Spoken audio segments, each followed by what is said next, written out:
Jemaah subuh yang diberkahi Allah, kita masuk ke bab az-zikr. Bab az-zikr ini lumayan panjang, karena ini menjadi ruknut tariq, rukunnya tariqah, tariqah wusul ilallah, untuk merasakan hadir kepada Allah. Inilah rukunnya. Rukun itu bahasa Arab artinya tiang. Nggak ada tiang ini nggak berdiri, ya. Sebenarnya apa arti daripada zikir? Az-zikru ada beberapa makna. Namun di sini beliau memulai daripada faedah zikir. Az-zikru yusmirul maqamat kullaha minal yaqazah ila tauhid. Jadi zikir itu menghantarkan orang dari kesadaran batin, kita sadar nih, kita baca, ila tauhid, kepada tauhid, mengesahkan Allah subhanahu wa ta'ala. Wa yusmirul ma'arif wal ahwal, bisa membuahkan ma'rifat dan ahwal. Sebelum masuk ke bagian-bagian intinya, mari kita baca Al-Fatihah untuk baginda Nabi Muhammad sallallahu alaihi wasallam, karena beliaulah Sayyiduz Zakirin, pemimpin ahli zikir, dan kita kirimkan, kita bacakan untuk qalbu kita. Dan begitu juga pengarang kitab ini, Syekh Abdul Qadir Isa Asy-Syadzili Al-Qadiri. Al-Fatihah. A'udzubillahi minasyaitonir rajim. Bismillahirrahmanirrahim. إياك نعبد وإياك نستعين صراط الذين أنعمت عليهم غير المغضوب عليهم ولا الضالين.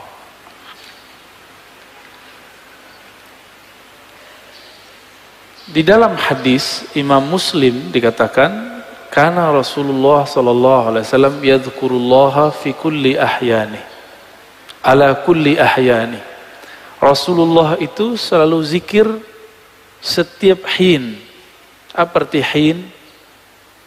Hin artinya saat, waktu. Setiap saat, setiap detik, detik per detik, baginda Nabi Muhammad SAW selalu mengingat Allah. Inilah yang diwariskan oleh ulama sufi. Karena kita tidak sanggup berzikir setiap nafas, naik turun, maka dibuatlah zikir pagi sore. Berdasarkan ayat wasabbihuhu bukratan wasila, dan bertasbihlah pagi dan sore. Lalu kemudian dilatihlah qalbu menyebut nama Allah, dimulai dari 100, naik 500, naik 1000, itu latihan. Angka-angka itu cuma latihan, bukan riya. Orang berzikir dengan angka bukan riya, itu cuma latihan. Puncaknya nanti tidak pakai angka lagi. Tapi kapan kita zikir tanpa pakai angka? Kalau sudah menjadi pewaris Rasulullah sallallahu alaihi wasallam. Malaikat-malaikat Allah dari awal dicipta sampai sekarang itu mereka cuma mengamalkan 1 atau 2 zikir. Jadi ada malaikat yang zikirnya cuma subhanallah, ada yang subhanadzil izzati wal jabarut, ada yang zikirnya cuma Allahu akbar, ada yang zikirnya cuma la ilaha illallah. Itu malaikat, dan gak putus. Maka di saat seseorang berzikir sebanyak-banyaknya, di saat itu sisi malaikatnya muncul. Malaikat tidur enggak? Enggak. Malaikat lalai?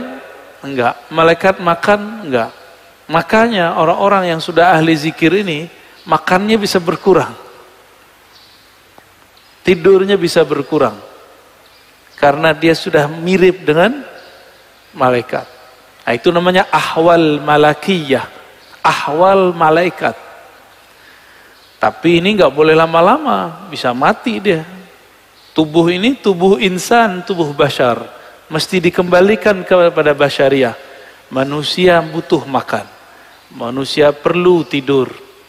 Maka Nabi SAW ketika melihat sahabat-sahabat beliau kedapatan ahwal ini, maka beliau mengatakan, ana atqakum, aku yang lebih bertakwa, tapi aku masih tidur, aku masih nikah, masih bekerja. Ya. Jadi kalau ada orang merasakan ahwal seperti ini, itu nggak boleh lama-lama. Dia harus punya guru, mursyid yang akan membimbing dia untuk masuk ke ranah berikutnya. Ya.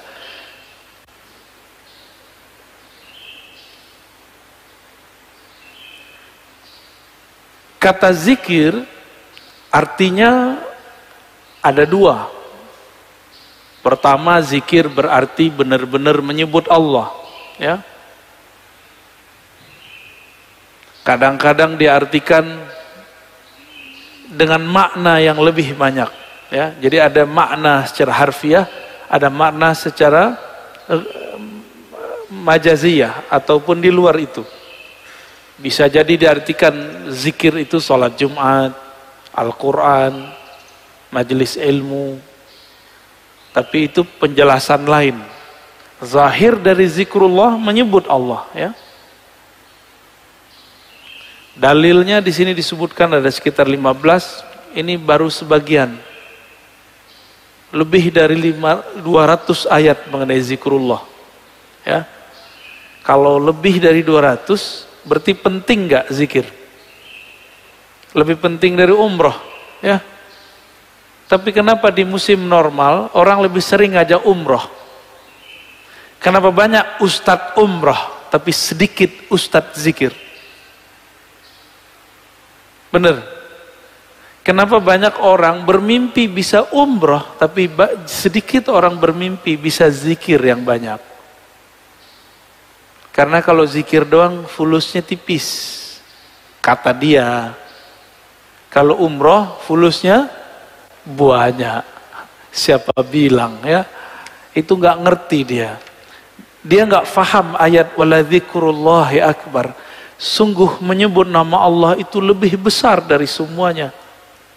Orang kalau zikir apa aja jadi besar, ya. Cuma masalahnya nggak yakin kepada Allah Subhanahu wa Ta'ala. Dalam surah Al-Baqarah ayat 152 Allah mengatakan fazkuruni azkurkum. Saya sudah pernah syarah di sini. Sebutlah aku, ingatlah aku akan ingat kamu. Duluan mana yang mengingat? Allah atau kita? Allah. Maka ciri-ciri tanda-tanda Allah lagi sebut kita digerakkan oleh Allah menyebut namanya. Itulah hakikat ayat ini. Lalu surah Ali Imran 191, alladzina yazkurunallaha qiyaman wa qu'udan wa ala junubihim. Ulul albab itu disebut orang yang zikir berdiri, duduk ataupun berbaring. Dalam surah Al-Ahzab, ini ayat yang paling dahsyat ini. Ayat ini sering digunakan tidak pada tempatnya untuk membantah orang zikir dengan angka. Ya ayyuhallazina amanu zkurullaha zikran katsira. Wahai orang beriman, sebutlah Allah sebanyak-banyaknya. Ingatlah Allah sebanyak-banyaknya.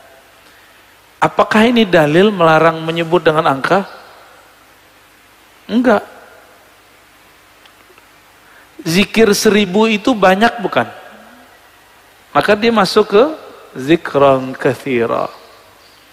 10.000 termasuk banyak? 70.000 banyak? Berarti masuk ke situ. Yang penting niatnya angka itu bukan membatasi, tapi menerjemahkan makna zikran katsira. Baru zikir 100 pagi, 100 sore, udah nyalain orang zikir 1000. Ya. Nggak ngaca dia kepada sahabat Nabi. Sahabat Nabi Abu Hurairah zikir 12.000 sebelum tidur. Ada yang bisa zikir 12.000 sebelum tidur? Keburu tidur ya.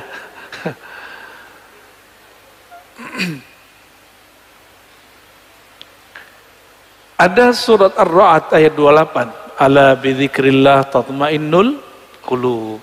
Ketahuilah hanya dengan menyebut Allah kalbu bisa tenang. Jadi antum mau belajar apa aja, itu kalbu nggak akan tenang. Jadi orang kalau hijrah, tidak hijrah zikrullah, nggak akan mendapatkan kedamaian kalbu. Oleh karena itu, bagi saya, berdasarkan ayat-ayat ini kan banyak ayatnya tadi. Belajar zikir itu bukan sunnat, tapi wajib. Ya, belajar zikir itu sunnat, salah itu. Belajar zikir itu wajib. Kenapa disebut wajib? Allah mengatakan, aqimis salata li dzikri. Dirikan salat untuk mengingatku. Salat wajib enggak? Wajib. Supaya kita dari awal takbir sampai assalamualaikum connect kepada Allah Subhanahu wa taala, maka yang dilatihkan apa? Gerakan yang bagus atau zikir yang mantap? Apa yang dilatihkan? Dirikanlah salat untuk mengingatku. Berarti yang dilatihkan apa? Mengingat Allah yang dilatihkan. Jangan sibuk masalah ini wajahtu atau enggak pakai ini. Enggak khusyuk antum ntar, malah kusut nanti. Jangan sibuk masalah usoli bid'ah atau tidak bid'ah, enggak khusyuk nanti. Oh ini kan ilmiah. Ilmiah itu bagian akal. Kalau sholat pakai kolbu. Jadi kita nggak ada debat lagi kalau sholat. Antum mulai sholat debat. Wah imamnya jahar nih bismillahnya. Kata mazhab ini ngaji lagi sholat. Ya pengajian dia lagi sholat. Kuliah aja kali ya. Imamnya kunut. Debat lagi di hatinya. Kunut itu menurut imam ini bid'ah. Ngapain?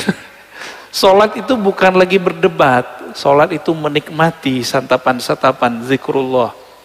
Ya. Jangankan itu.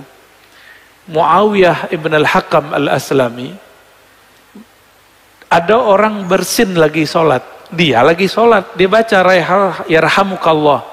Gimana Pak? Boleh nggak? Kita lagi sholat, ada orang bersin, terus kita bilang, yarhamukallah, gimana? Gimana sholatnya? Masalahnya sahabat ini kan nggak semua ngerti fikih. Nabi lagi ngajarin, lagi sholat, sahabat bentak dia. Kayak anak kecil dulu. Maka Nabi ini ngajarin sahabat betul-betul satu persatu. Lagi sholat bentak sahabat, gimana tuh? Apa kata beliau? Selesai sholat, Nabi tidak mengata-ngataiku. Bi abi wa ummi, demi Allah, demi ayah ibuku. Beliaulah guru terbaik. Guru paling ideal, gak pernah ngata-ngatain orang. Terus Nabi bersabda, kata beliau, wahai Muawiyah, sholat itu la tasluh, tidaklah cocok kecuali zikrullah dan tasbih. Maksudnya kamu gak usah tanggapin kalau ada orang bersin. Itu cuma nanggepin orang bersin, apalagi nanggepin orang kunut. Buat dalil lagi dalam hatinya ya. Wah di mazhab gua nih gak ada nih. Gak ngangkat tangan ah. Debat, lagi sholat debat. Berdebat dengan diri sendiri. Ini kan kasihan. Ini tanda sholatnya, belajar sholatnya bukan dengan zikrullah. Belajar sholatnya dengan apa? Dengan nafsu pengen berdebat. Ya. Kalau udah sholat, nggak ada debat, nggak ada pengajian. Ya, ngaji nanti habis sholat atau sebelum sholat. Taib. Ini dalilnya banyak sekali ya. Berdasarkan ayat ini semua, Ibnu Abbas radhiyallahu taala anhuma mengatakan, yang dimaksud dengan ayat-ayat tadi, Yazkurunallah fi adbaris salawat wa ghuduwan wa ashiyan wa kullama istayqaza min naumih wa kullama ghada aw raha min manzilih dzakarallaha katsira. Yang dimaksud ayat-ayat tadi, zikir pagi sore, orang yang tidak lalai karena bisnis, yaitu mereka yang zikir ba'da salat, zikir ghuduwan wa ashiyan, pagi dan sore, zikir saat bangun, zikir saat berangkat, zikir saat pulang. Jadi nggak ada waktunya kecuali zikrullah. Qala Mujahid, murid dari Ibnu Abbas, mengatakan, seseorang nggak disebut ahli zikir hatta yazkurallaha qa'iman wa qa'idan wa muttaji'an, sampai dia ingat Allah baik dalam keadaan duduk, berdiri ataupun tidur. Gimana caranya zikir dalam tidur, Pak? Udah ada yang nyoba belum? Ini aneh nih minum. Gimana cara zikir kalau lagi minum? Bismillah, itu zikir sebelum minum.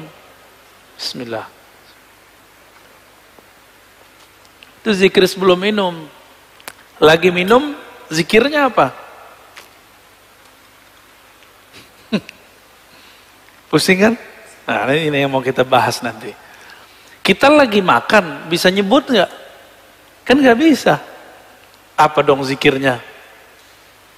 Zikirnya ada dua. Pertama, sebut di kolbu. Yang lebih tinggi, memandang air ini dari Allah. Memandang segarnya dari Allah. Kenyang dari Allah, itu zikir lagi makan. Gimana? Udah zikir lagi makan belum? Belum ya? Masih memandang nasi yang mengenyangkan. Masih memandang air yang menyegarkan. Berarti kita belum berzikir saat makan dan minum. Sederhana, rumah makan sederhana.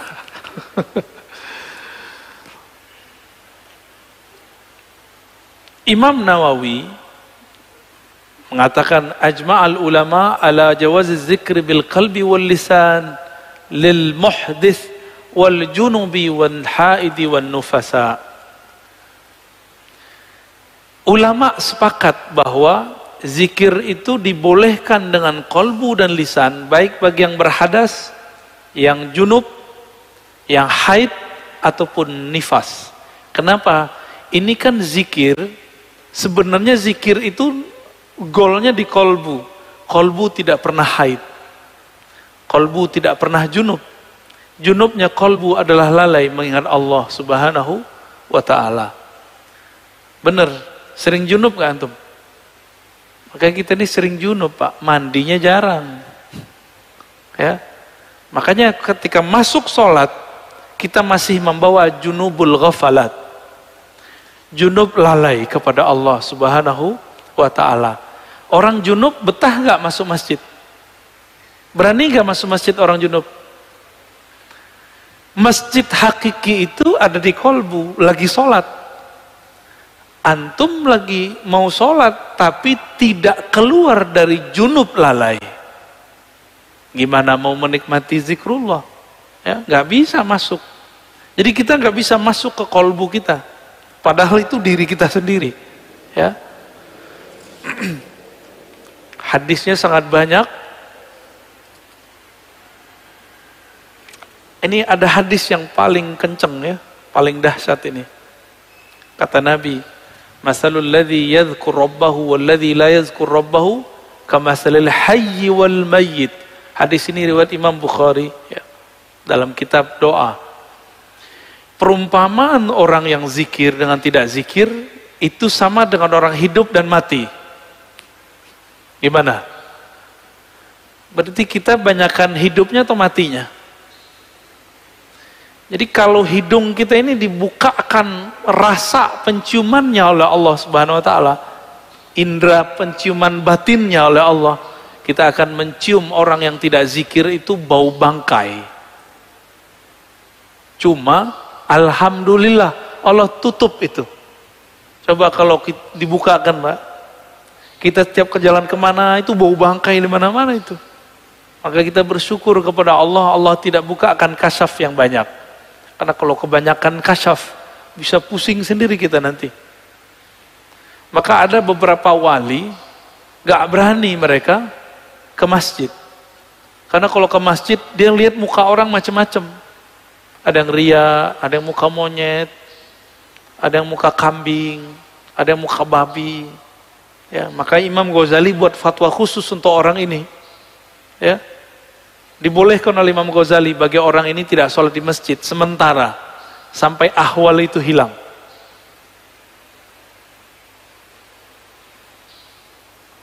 Di hadis yang lain,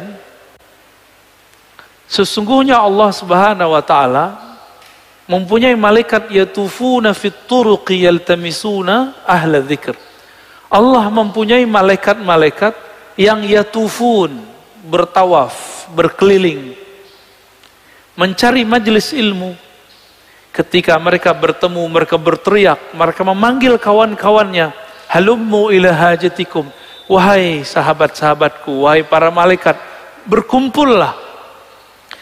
Jika yang dipanggil itu ada manusia yang sudah mendekati karakter malaikat, maka dia juga terpanggil ke majelis itu. Jadi yang datang bukan hanya malaikat, tapi juga manusia yang karakter malaikatnya sudah hidup. Ya, itu mana hadisnya. Itulah sebabnya kenapa majelis-majelis zikir itu rame dulu. Masih ingat dulu Ustadz Arifin? Ya, rame nggak dulu? Cuma ya sayang, Ustadz Arifin tidak berthariqah. Akhirnya tidak ada kaderisasi murid menjadi mursyid. Karena beliau bukan mursyid. Tapi kita berterima kasih berkah beliau Indonesia dizikirkan dengan zikirnya yang khas, dengan suara serak-serak basahnya yang lumayan. Ya. Tapi beliau meninggal ya sudah. Untungnya di negeri ini banyak mursyid-mursyid tarekah. Ya, kita beruntung banyak mursyid-mursyid yang mereka memegang ajaran-ajaran zikrullah. Meskipun dituduh ahli bid'ah, dituduh sesat, dituduh gila, mereka nggak mau hiraukan, mereka tetap jalan. Ya. Itu malaikat ganti shift, fayahuffunahum bi ajnihatihim ila sama'id dunya. Ketika mereka berkumpul, itu malaikat meliputi orang-orang yang duduk di majelis zikir dengan sayapnya. Ada yang lihat gak? Antum kalau kasyaf bisa lihat. Untung tidak kasyaf. Karena kalau kasyaf pasti ketakutan. Ya. Itu sampai ke langit pertama. Nyundul langit. Makanya malaikat dari timur, dari barat lihat. Wah, kayaknya ada majelis zikir nih. Mereka akan berkumpul. Kalau ada manusia, kolbu yang sudah berzikir, dia akan ikut meramaikan majelis tersebut. Semoga kolbu kita termasuk kolbu yang sudah berzikir. Amin ya rabbal alamin. Semoga yang hadir ini dipandang Allah, kolbunya kolbu berzikir. Amin ya rabb. Lalu mereka ditanya oleh Allah, wa huwa a'lamu bihim, pada Allah lebih tahu keadaan mereka. Ma yaqulu 'abdi, apa yang dibaca oleh hambaku wahai malaikat? Lalu mereka mengatakan, mereka bertasbih kepadamu ya Allah, bertahmid ya Allah, bertakbir ya Allah, bertahlil. Apa kata Allah? Hal ra'auni, apakah mereka melihatku? Lalu para malaikat menjawab, tidak ya Rabb. Seandainya mereka melihat aku, bagaimana?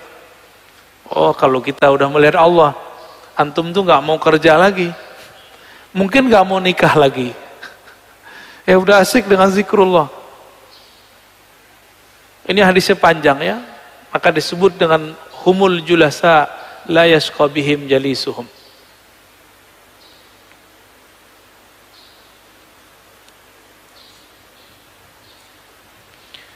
Di hadis Imam Tabarani, Abu Darda mengabarkan perihal hari akhir. Rasulullah SAW bersabda, nanti di hari kiamat Allah akan bangkitkan beberapa kelompok manusia, wajahnya bercahaya.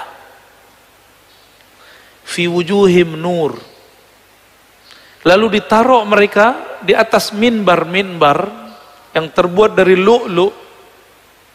Yaghbituhumun nas, laisu bi anbiya wala syuhada. Mereka bukanlah nabi, mereka bukanlah syuhada. Faja a'rabiyun ala rakbatayhi faqala ya Rasulullah, hilhum lana na'rifhum. Lalu datang Arab Badui berani najah, wahai Rasulullah, siapakah mereka? Ceritakan kepada kami. Dijawab oleh Nabi, mereka itu dua karakternya. Satu, al-mutahabbuna fillah. Mereka saling mencintai dalam rahmat Allah. Dan yang kedua, yajtami'una ala dzikrillah. Mereka banyak di biladin syatta, di banyak negeri, kemanapun mereka berzikir kepada Allah Subhanahu wa ta'ala. Ini orang-orang begini nih, nanti Nabi aja bingung, wah kok ada makhluk begini ya, bercahaya. Ini hadisnya sangat banyak, kita pendek aja ya.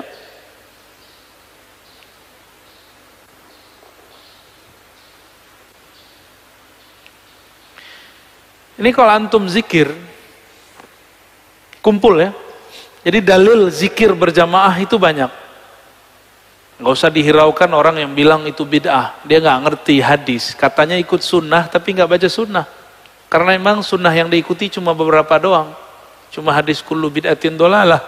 Ya, penjelasannya dia nggak belajar. Hadis Imam Ahmad, hadisnya sahih. Ma min qaumin ijtama'u yadhkuruna Allah azza wa jalla la yuriduna bidzalika illa wajha. Nah, ini coba lihat lafaznya. Ma min qaumin ijtama'u. Tidaklah sekelompok kaum berkumpul berjamaah. Berarti ini zikir jamaah bukan? Ya. Yazkuruna Allah, mereka pakai lafaz jamaah. Mereka mengingat Allah Subhanahu wa taala, tidak menginginkan kecuali ridhanya. Illa nadahum munadin minas sama, kecuali ada yang berseru dari langit, kumu maghfuran lakum. Ketika selesai berzikir, apa kata mereka? Ya sudah, kalian berdirilah, selesaikanlah, Allah mengampuni kalian. Qad buddilat sayyi'atukum hasanat. Sekarang semua keburukan kalian diganti dengan kebaikan-kebaikan. Cuma kan nggak dengar Pak ya. Jadi antum di sini ngorok itu dapat pahala Pak. Itu dapat zikrullah itu ya. Apalagi bangun. Tapi jangan tidur Pak ya. Ntar aneh bilang begitu malah tidur lagi.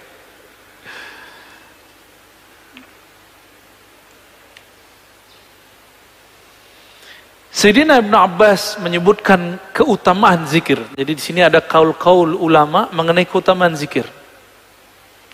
Kalau sholat ada batasnya atau tidak terbatas? Sholat bisa kapan aja nggak? Bisa kapan aja? Boleh nggak sholat di WC? Boleh nggak sholat habis subuh sampai terbit matahari? Ini jangan ada lagi saya lihat Pak ya, lagi taklim sholat syuruk, itu jahil namanya. Ya, ini kita kasih tahu berulang-ulang. Ngaji satu bab, dengar satu hadis, itu lebih afdol daripada 100 rakaat. Antum dapat hadis. Kalau orang zikir ba'da sholat subuh berjamaah di masjid, lalu sampai syuruk, sholat 2 rakaat. Bagi dia pahala haji dan umroh tamah, kan begitu, sempurna.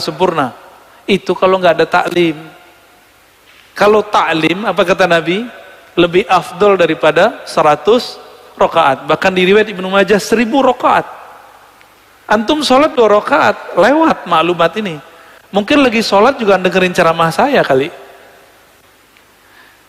Kalau belajar beribadah itu jangan konyol. Beribadah itu bil ilmi. Ya. Jangan beribadah itu bil jahli. Kalau nanti ada lagi ya sudah ya, kita nggak maksain. Kita nggak maksain juga Pak. Tapi kalau ada silakan. Ya. Tapi saya lihat ada aja di masjid, banyak masjid udah kita kasih tahu masih aja. Ya. Antum dengerin satu hadis, itu lebih afdol daripada 100 rakaat. Padahal sholatnya cuma 2 rakaat. Ninggalin faedah 100 rakaat. Pilih mana? Kalau hitung-hitung duit, mana yang lebih untung? Yang ngaji. Sholat juga belum tentu khusyuk, ya. Kusut udah pasti.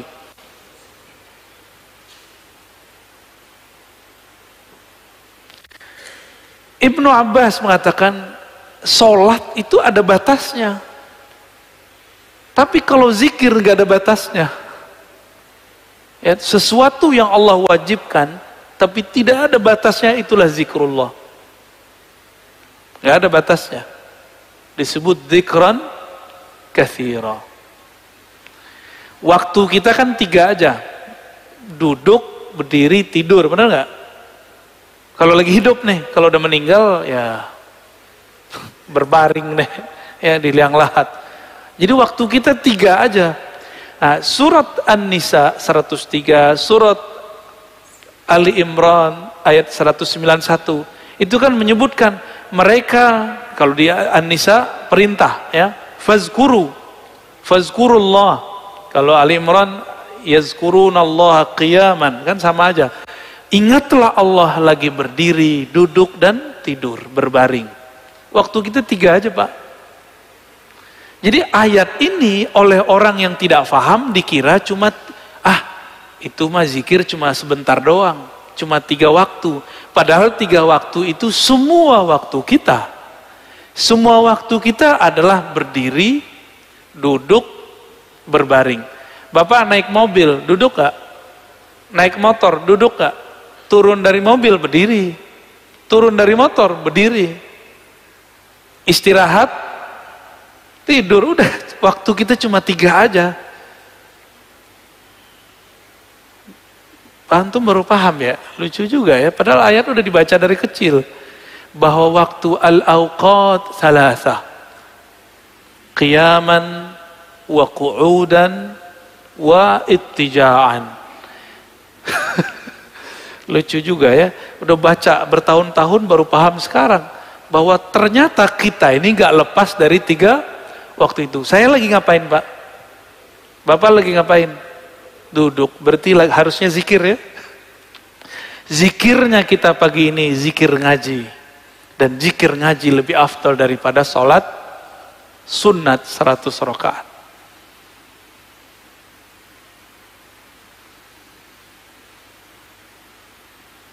Ibnu Athaillah As-Sakandari mengatakan zikir itu usaha melepaskan kolbu dari ghaflah. Apa arti ghaflah? Lalai. Gimana caranya? Dan tardid ismillah bil qalbi wal lisan. Dengan mengulang-ulang nama Allah dengan kolbu dan lisan. Maka ahli thariqah itu punya metode yang sangat sempurna sekali. Metode berzikir dengan kolbu dan berzikir dengan lisan. Ya. Nanti ada masanya di sini kita zikir. Saya talqinkan semuanya, Pak. Tergantung sirnya turun atau belum. Ini belum ada, Pak, sekarang belum. Karena kalau di kolbunya belum ada koneksi, itu ngefek. Ya. Bapak sholat aja nih, ada debat 1-2 orang masalah kunut, itu ngefek ke badan saya. Langsung gak nyaman rasanya. Itu terasa, Pak, bagi saya. Agak sensitif dikit, ya. Jadi ada nih orang ngerasa, kunut, itu langsung gak nyaman saya. Ya. Apalagi di samping saya itu mengganggu sekali. Maka mending gak kasyaf. Karena kalau kita kasyaf, kedengaran isi hati orang kan gawat. Ya. Kata Imam Al-Qushairi, az-zikru mansyurul wilayah wa manarul wuslah wa tahqiqul iradah. Zikir itu ciri-ciri kewalian. Orang jadi wali bukan karena zikir, tapi ciri-ciri wali zikir. Bisa bedain? Ciri wali itu zikrullah. Tapi kalau jadi wali bukan karena zikir, apa yang membuat orang jadi wali? Wali itu artinya kekasih. Kekasih itu pasti kenal. Kenal itu membuat dia jatuh cinta. Maka al-wali man ya'rifullah wa yuhibbuh, yang mengenal Allah dan mencintai Allah, itu yang disebut wali. Tapi bagaimana cara kenal Allah? Allah sifatnya sangat sempurna sehingga tidak bisa kita terka-terka. Maka ada dua mazhab sahabat, mazhab Abu Bakar dan mazhab Ali. Abu Bakar mengatakan, engkau bermakrifat yaitu ketika engkau mengaku engkau tidak punya makrifat.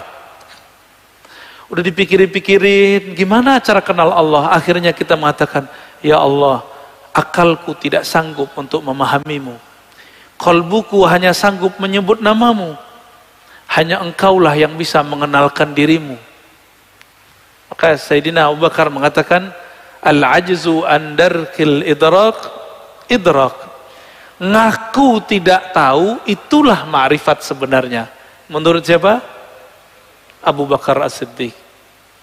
Lain dengan Sayyidina Ali.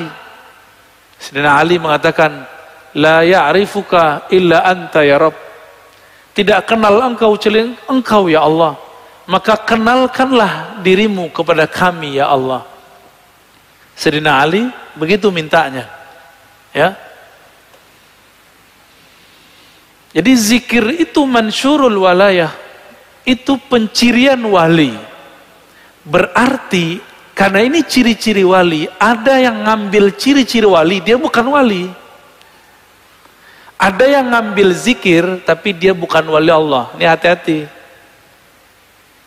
Hati-hati ya. Dia bukan wali Allah, tapi dia memakai jaketnya wali, yaitu zikrullah. Untuk apa? Nanti untuk kesaktian, untuk pelet, pelaris, bermahar, itu mahal, itu maharnya. Ya, orang-orang begini itu pakai wajah wali, tapi dia bukan wali. Bisa bedain? Tapi orang mengira dia wali. Ya, orang akan mengira dia kekasih Allah, padahal dia sedang menipu Allah. Yukhadi'un Allah, ya. Mereka sedang menipu Allah. Hati-hati sama orang-orang begini, ya. Oleh karena itu zikir itu bagi kita mesti bersanad dan berijazah supaya aman. Kalau nggak bersanad, nggak berijazah, bisa ketuker. Kita kira dia wali, padahal dia bukan wali.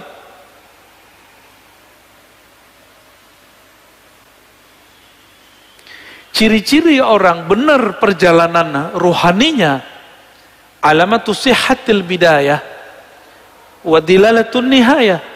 Ciri-ciri orang benar jalan ruhaninya, dia mulai dengan belajar zikir kepada ahlinya dan diakhiri dengan zikir pada penutupnya.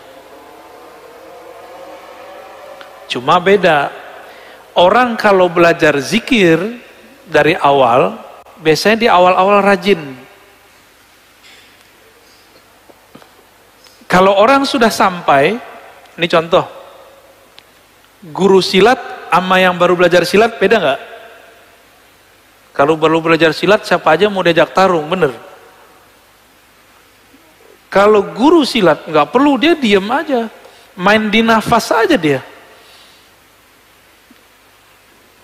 Ngelihat langkah orang udah tahu dia nih jawara apa enggak, ya enggak? Tapi kalau yang baru belajar silat gimana? Semua orang mau ditantangin sama dia, ya. Sama lah begitu. Latihannya banyak. Kalau guru silat kan nggak perlu banyak latihan, karena gerakan itu sudah di dalam dirinya. Maka kalau ingin wusul kepada Allah, jangan mengikuti ahwal makomatnya guru, tapi ikuti cara guru supaya bisa menjadi guru. Gimana cara beliau dulu? Beliau pasti dulu rajin berzikir, ya. Ini maksud kalam beliau. Dan beliau mengatakan, Imam Kusyairi, az-zikru ruknun qawiyyun fit thariq. Ini yang saya sebutkan di depan. Zikir itu adalah rukun besar, rukun yang kuat, yang membuat orang bisa bertahan menjalani jalan kepada Allah Subhanahu wa ta'ala. Ini yang unik. Kenal Ibnu Qayyim nggak? Siapa Ibnu Qayyim? Imamnya Wahabi, imamnya Salafi. Ternyata dia di akhir hayatnya berbicara tentang tasawuf. Dalam kitabnya Al-Wabilus Shayyib, ya, halaman 52, di beberapa cetakan beda halaman, kata beliau, wala raiba annal qalba yasda' kama yasda'un nahas wal fiddah wa ghairuhuma wajilauhu bidzikr. Besi bisa karatan nggak? Bisa. Besi itu dulu atau kaca itu bisa karatan. Sama, kolbu itu kan mirip seperti itu. Dia bisa karatan. Pembersihnya cuma zikrullah. Ini Ibnu Qayyim yang ngomong. Maka Ibnu Qayyim ini menganjurkan zikir dan istighfar, zikir dan istighfar. Dan dia mengajarkan di bagian lain di tempat, di kitab awal Al-Wabilus Shayyib, agar seseorang mempelajari zikir kepada gurunya, kepada ahlinya. Dan dia di situ bercerita tentang Ibnu Taimiyah, imam Salafi. Itu kalau teman-teman Salafi tahu, saya nggak tahu, nggak ngerti apa yang terjadi nanti. Ya, apakah dia akan membid'ahkan imamnya? Saya nggak ngerti ntar. Ibnu Qayyim, begitu juga murid-murid Ibnu Taimiyah meriwayatkan hal yang sama. Ibnu Taimiyah habis sholat subuh, beliau duduk membaca zikirnya, wiridnya sampai tengah hari. Kira-kira gimana Pak? Bid'ah nggak tuh? Ya, kita zikir bentar aja disebut bid'ah. Ya, ini dia zikir dari ba'da subuh sampai siang hari. Di kitab Manaqib Ibnu Taimiyah disebutkan beberapa zikir Ibnu Taimiyah adalah baca Al-Fatihah 40 kali. Gimana tuh? Dia wiridan, torikotnya torikot Al-Fatihah tuh. Fatihah diulang tardidul Fatihah 40 marrah. 40 kali dibaca-baca. Bismillahirrahmanirrahim. Begitu, dibaca lagi. Ini yang kita sebut apa namanya? Wiridan. Ditanya oleh Ibnu Qayyim, wahai Tuan Guru, Syekhul Islam, apa gerangan yang terjadi pada engkau? Kok zikir selama itu? Apa jawaban beliau? Zikir itu adalah ghazai, kuti wa ghazai, adalah makanan ruhku. Itu kata-kata siapa? Ibnu Taimiyah. Jika aku kurang memberikan makannya, maka jiwaku menjadi lemah. Begitu Ibnu Taimiyah di akhir hayatnya. Coba antum zikir bentar aja tasbih 500 kali puter, langsung diejekin sama mereka ya. Ini terjadi pada Abu Yazid Al-Bustami. Abu Yazid itu hidup jauh sebelum Ibnu Taimiyah. Jadi orang begini itu sudah ada dari dulu. Jadi imam kebetulan. Kebetulan jadi imam. Abu Yazid duduk di pojok situ zikir. Orang udah mau pulang dia masih zikir di situ. Apa kata Pak Imam? Bayazid, ente masih zikir aja, makan apa ente pagi ini? Langsung dia lihat imamnya. Imam saya kok gak percaya Allah Maha memberi rizki. Maka beliau langsung berdiri dan mengatakan, u'idu sholati, aku harus mengulang sholatku. Kenapa? Sholat subuhku tadi dipimpin oleh orang yang tidak meyakini Allah Subhanahu wa taala memberi rezeki. Gawat Pak ya kalau bab hakikat. Kayaknya kalau begitu banyak sholat yang diulang nih. Makanya mazhab hakikat itu nggak boleh dikembangkan, cukup dipakai sendiri-sendiri. Berat ya?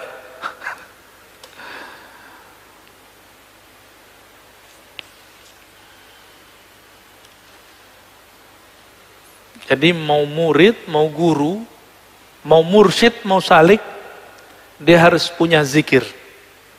Cuma kalau murid, zikirnya kayaknya ngoyo, tahu ngoyo ya? Kayaknya berusaha gitu ya. Dan harus begitu. Ngos-ngosan seperti kita baru latihan lari, kita ngos-ngosan. Tapi kalau orang sudah biasa lari gimana? Biasa aja, dia santai aja. Makanya mursyid itu zikirnya santai karena sudah di nafasnya. Kalau kita zikirnya baru di lidah. makanya agak belepotan, ya. Zikirnya masuk ngitung. Ya. Kalau mereka zikirnya bukan lagi menghitung, tapi mereka dihitung oleh Allah Subhanahu wa ta'ala. Kalau tadi waktu 3, berdiri, duduk. Kalau sudah masuk ke makom zakirin, waktu itu disebut hin. Apa arti hin? Saat, detik per detik. Maka bagi ahli zikir, satu nafas naik, satu nafas turun, itulah disebut hin. Itu yang disebut sa'ah, waktu. Allah menyebut dirinya sang waktu, ad-dahr. Maka jika kita ingat Allah dalam nafas, kita sedang terhubung kepada sang waktu. Itulah zikir paling cepat menuju Allah Subhanahu wa ta'ala. Zikir dengan nafas. Ya. Udah jam 6, Tat. Udah dulu deh. Pekan depan, bukan pekan depan, bulan depan insya Allah kalau umur panjang, kita lanjut zikir sir, zikir jahar, ya. Zikir ngitung nggak ngitung, zikir pakai tasbih nggak pakai tasbih, bid'ah atau tidak bid'ah, nanti kita bahas ya insya Allah bulan depan insya Allah.